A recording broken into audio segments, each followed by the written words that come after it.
Magandang umaga po mga kababayan, Luzon, Visayas, Mindanao at sa ating mga kapatid na OFW sa iba't ibang dako ng mundo. Magandang umaga, tanghali, gabi sa inyong lahat. Ang tatalakayin po natin ngayon ay tungkol po dito sa mainit na issue ng flood control projects na sangayon doon sa ating Pangulo ay 9,600 po. No? 9,600 sa buong kapuluan.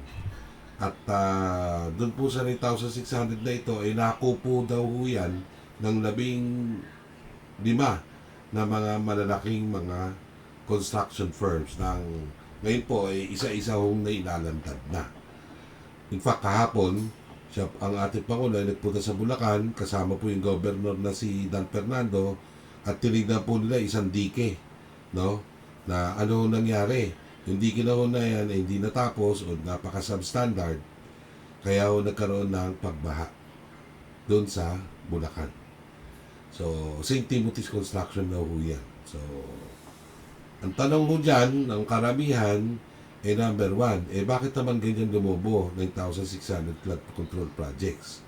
At meron pa ho daw mga probinsya na may iba, 500, 600, at lampas po sa 100 naman yung mga flood control. At meron ng mga cities at municipalities na sobrang sandamukal yung mga flood control, no?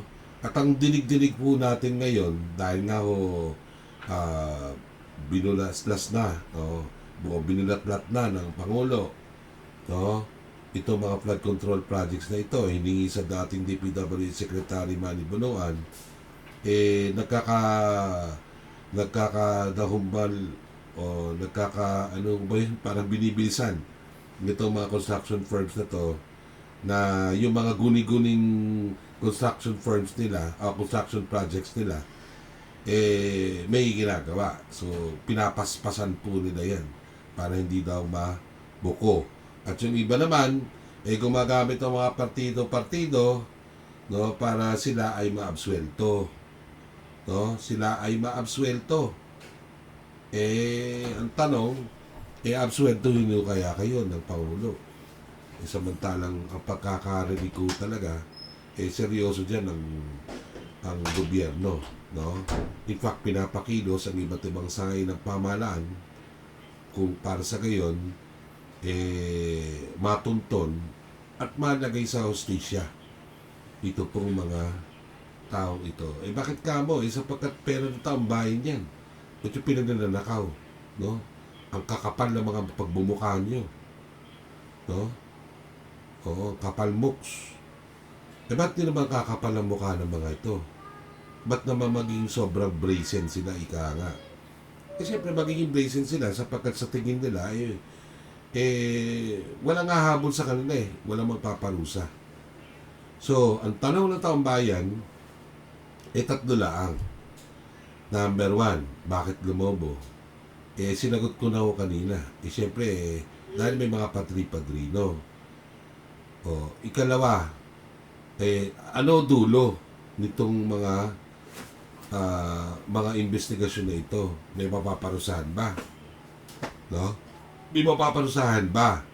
Dahil kung walang mapaparusahan yan, baliwala yan, propaganda lang yan. Kailangan may paparusahan. Sapagkat yan po ang hinihiling ng katarungan. May maparusahan dyan. No? May makulong, may manapolis. Aha. At kung hindi naman, gawin yung panahon ng 1986, no? Ano ba ang ginawa ng Cory administration ng 1986? Mga kroni-kroni ng dating diktator na Marcos, binigla ang option. Ano? Kulong o yung mga pinananakaw nyo, ibalik ninyo. Baka yun ang isa ring solusyon dito sa mga construction firms na ito, na ibalik nyo yung inyong mga pinananakaw. Ang problema niyan, hindi lang ho dapat sila magbalik kasi lugi naman. Diba? Bakit? Bakit lugi? Itong mga construction firms kung sila magbabalik ng mga ninakaw, sapagkat yung malaking bahagi po nung ninakaw nila, ipinanlagay nila o pinambayad doon sa requirement. Sino ba yung may mga requirement na yan? Eh siyempre, yung mga nasa birokrasya, ha? Yung mga politiko, o paano po yung magpakabalikan yan? Eh, sigurado yan, pag binalik, sigurado yan, kapag ka sinabi, halimbawa, ng isang may-ari ng construction firm, dun sa isang mayor na warlord, na ibalik mo yung binigay ko sa iyo para matuloy yung proyekto na yan, eh, sigurado kamatayan yan. Eh, siyempre, hindi nila madeder yan. So, ang it dito, it, ibig sabihin, yung yung shoulder na lahat-lahat ng burden ngayon, kung yan po ay isang opsyon, ha, eh walang iba, kundi itong mga sandabukal at mga walang hiya, nakain sa Pangulo, na mga head ng mga construction firms. No? Ay, siguro yan, kaya tahimik ngayon, mga nagkokontakan na po yan. No? Kasi kung talagang seryoso Pangulo, ang ikatlong tanong ng madla, ito po. Kung ang dulo po niyan ay prosecution at kung dulo po niyan ay seryosong paglilinis sa pamahalaan, kinakailangan po yan ng mas malalimang paglilinis para sa gayon, hindi po maulit. Hindi po maulit ito pong nangyaring iyan. Ibig bagang sabihin, kinakailangan na, natatandaan ko po kahapon may narinig ko ako dito po doon sa agenda at Blue Filipino. Guess po doon, yung kagalang-galang na architect na si John Palafox. At sabi niya ay dapat magkaroon tayo ng spirit-led o enlightened leadership. Kasi kapag halimbawa yung ating mga leader sila pang namumuno para nakawin yung mga pera natin, wala talaga mangyayari sa atin. No? Patuloy tayo magiging bulok. Patuloy yung magiging underdevelop yung ating bansa. Patuloy yung tayo maiiwan. No? At iiwanan ng ating mga neighbors. Sa kabila po na napakaganda po nating Pilipinas. Sa kabila po ng napakadami nating matatalinong Pilipino. Sa kabila po ng napakahusay po na kultura ng mga Pilipino, ay meron ho naman tayong parasito, no, bangkaroteng political system. So, yan po ang nagiging impede. So, dapat to, ang pinakadulo nito ay pambansang renewal o national renewal. O, iwasan na po natin, lalo na tigit itong mga namumuno sa mga construction firms na yan, na huwag nang kitaan ng taong bayan. No, mahihiya kayo. At kung di kayo mahihiya, no, sinasabi ko na ho sa inyo ito. No, kung di kayo aalis ng Pilipinas, kung di niyo babalik yung mga pinagnanakaw nyo, o kung di kayo malalagay sa kulungan, isa po ang inyong kahahantungan. No, ang katarungan nagmumula sa Panginoon. At may mga gagamitin po ang Panginoon para kayo po ay makatamasa ng kaparusahan.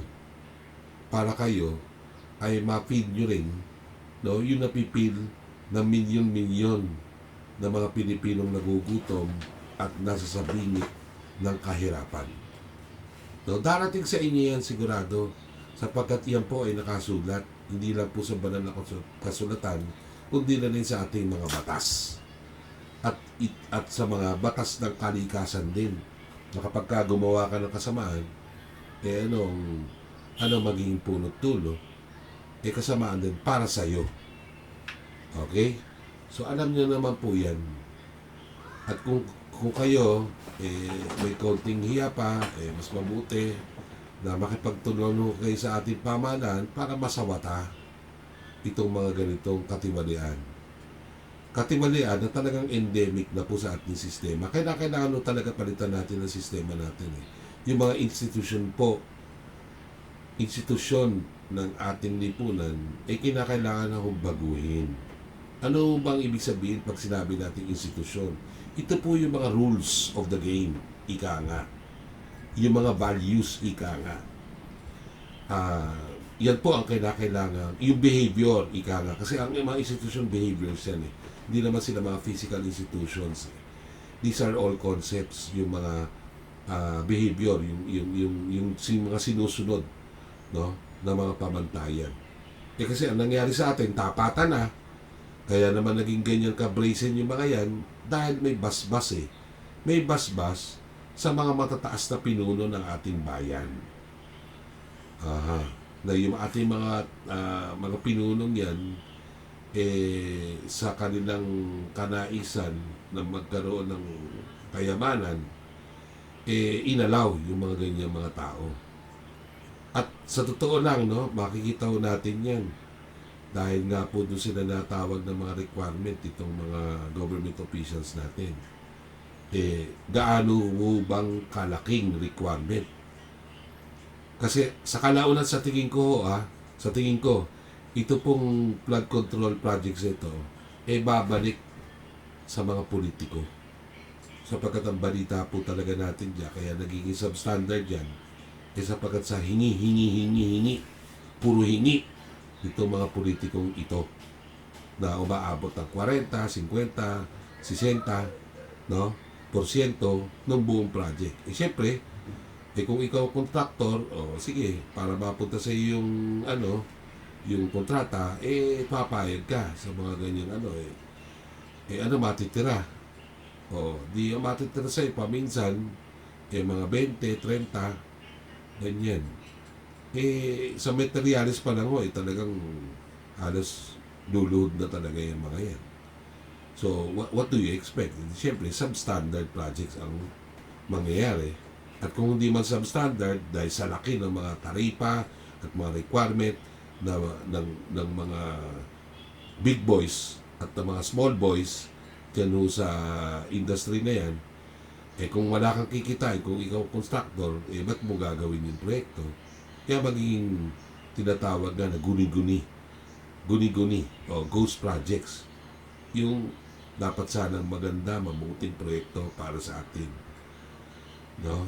Ang pakaisipin itong mga taong ito, yumaman man kayo, pero kung yung mga ginagawa ninyo, katiwalian, kayo din ang apekto nun bakit? No? May mansion ka nga, may mansion ka, paglabas mo naman ng bahay mo, butas-butas yung mga kalsada, yung mga bridges, halos so, hindi ka ba apektado sa ginawa mong kabalastugan? Ikaw din ang apektado niyan, pati hindi lang ikaw, kahiya-hiya pa dyan, hindi lang ikaw yung nakakarananas ng katiwalian mo, kundi yung anak mo, asawa mo, mga parents mo, mga kapatid mo, mga cousin mo, etc. etc. Sila rin. Kapag sino ba gumagamit ng mga daan? Hindi po ba lahat tayo? Sino gumagamit ng mga tulay? Hindi po ba lahat tayo? Sino gumagamit ng mga airport, mga pantalan natin? Hindi ba tayo? So, kapag sinubstandard mo yan, malamang sa hindi, ikaw din ang magdudusa niyan. And worse, pagka dumaan ka dyan sa sarili mong proyekto at alam mong ginamitan mo ng substandard, napadaan ka, biglang bubulaga sa yung katarungan nagmumula sa Diyos at i-struck yung daan na yan, o kaya yung bridge na yun na ginawa mo na substandard at biglang gumuho, sinong mamamatay dyan? Hindi ba? Hindi ikaw. Ikaw din. Di po ba? So, ang panghuli ko pong mensahe ito, kaya din po naging matapang yung mga yan. Sapagkat kakaunti na po sa atin ang nagpapahayan ng ating galit. Ng galit. Wala naman nung masama kung iyong express ang inyong galit. Sapagkat kagalit-galit naman talaga yan. Kinakailangan tayong magkaisa at gumawa ng isang kilusan para mai-express natin o maipahayag po natin na hindi na tayo papayag sa mga ganyang kilusin, na hindi na tayo papayag sa mga ganyang katarantaduhan at katiwalian. Sapagkat kung patuloy pa rin tayong papayag, mamamayagpag ito pong mga tiwalin ito na eventually magpapahamak sa ating lahat. Tandaan po ninyo na ang bawat kilusin natin dito sa bansang ito ay hindi lang ho tayo ang apektado. Hindi tayo lang, kundi yung mga anak natin at ang buong pamayanan na sa sandaling lumubog ang isang bahagi o halimbawa ng isang bahagi ng lipunang ito, tangan-tangan tayo niyan. So, yan po ang pakatatandaan ninyo na kinakailangan makipagtulungan tayo sa pamunuan, no? At seryosohin itong bagay na ito. At sa malaot madali, dapat may patunguhan. May patunguhan. Kung hindi, ay patuloy pong bubulusok pababa ang tiwala ng mamamayan sa pamahalang ito at sa mga susunod pa mga pamahalaan. Sa totoo lang. Maraming salamat.